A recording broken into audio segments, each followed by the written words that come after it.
রাখতে হবে। আমি বললাম দেখা যাক। প্রমা বলল ঠিক আছে, ভয় পাবেন না মেঘ চৌধুরী, আমি আছি আপনার সাথে, বন্ধু ভাবতে পারেন। আমি বললাম যখন উপকারে আসবে তখন না হয় বন্ধুত্বের হাতটা বাড়াবো। প্রমা বলল অপেক্ষায় রইলাম। মেয়েটাকে নিয়ে রহস্যের শেষ নেই। সে এত কিছু জানে কি করে? যত সময় যাচ্ছে তত রহস্যের সম্মুখীন হচ্ছি। এই রহস্যের শেষ কবে না জানি। এখান থেকে শেষমেশ পাবনার বাস ধরতে হয়। গালিব টিস্যু দিয়ে চোখ মুছতে মুছতে রুমে প্রবেশ করলো। আমাকে দেখে আরো তাড়াতাড়ি চোখের পানি মুছে ফেললো। কাঁদছিলি কেন? গালিব বলল কোথায়? আমি বললাম দেখ গালিব, আমার থেকে কিছু লুকানো হবে তোর সব থেকে বড় বোকামি। গালিব বলল আরে না, তোর থেকে কি লুকাবো? আমি বললাম তোকে নিয়ে আর পারলাম না। আচ্ছা প্রমা মেয়েটাকে? গালিব বলল প্রমা আবার কি করেছে? আমি বললাম না কিছু করেনি, এমনি জিজ্ঞেস করলাম আর কি। গালিব বলল সে তো আমার ছোট বোন।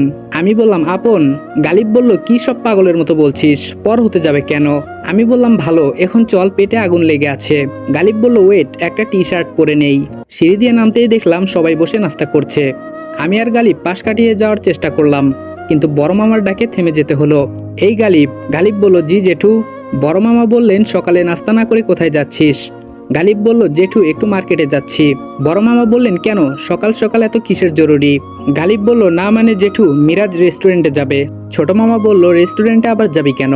গালিব বলল কাকু মিরাজ ব্রেকফাস্ট করবে। মেজাজ খুব খারাপ হতে লাগলো। এত পেঁচানোর কি দরকার, একটা কিছু বলে চলে আসলেই তো হয়।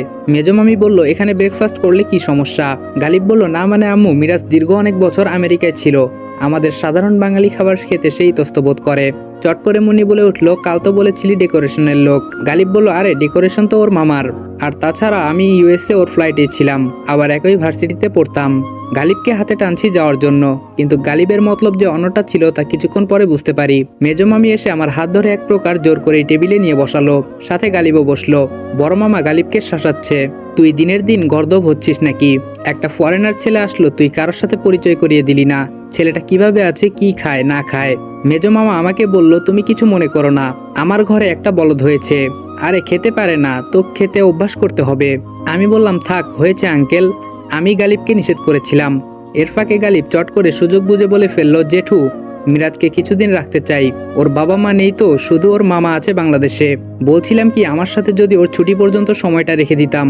মেজো মামা বলল আরে এখানে বলা বলির কি আছে গালিব, সে থাকবে এখানে, আমাদের সবার সাথে সময় কাটাবে। ওর নাম যেন কি বললি? গালিব বলল মিরাজ। মেজো মামা বলল ওহ মিরাজ, তুমি যতদিন আছো একদম বাইরের খাবার খাবে না, আমাদের বাড়িতে খাবে। আরে তুমি তো জাতে বাঙালি, দেশের খাবার খেয়ে অভ্যস্ত হও। আমি বললাম দেখা যাক। আমাদের কথার মধ্যে দিয়েই নকল মেঘ বলে উঠল মামা খুব ভালো সিদ্ধান্ত নিয়েছো, আমারও একা একা খুব বোরিং লাগছিল, যাক ফরেনার একটা সঙ্গী পাওয়া গেল।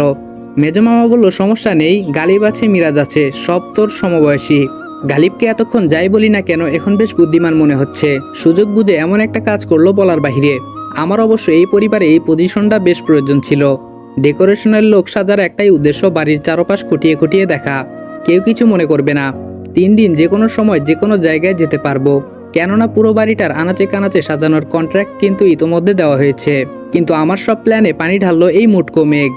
আচমকা এমন একটা সিচুয়েশনে পড়বো ভাবিনি। আমাকে ভেঙে পড়লে হবে না, সবকিছু আবার ঢেলে সাজাতে হবে, তার জন্য আনাসের শরণাপন্ন হতে হবে। খাবার টেবিলে সবাইকে দেখছি কিন্তু তরিকে দেখছি না। তরি আর এই পরিবারের মাঝে কিছু তো একটা আছে।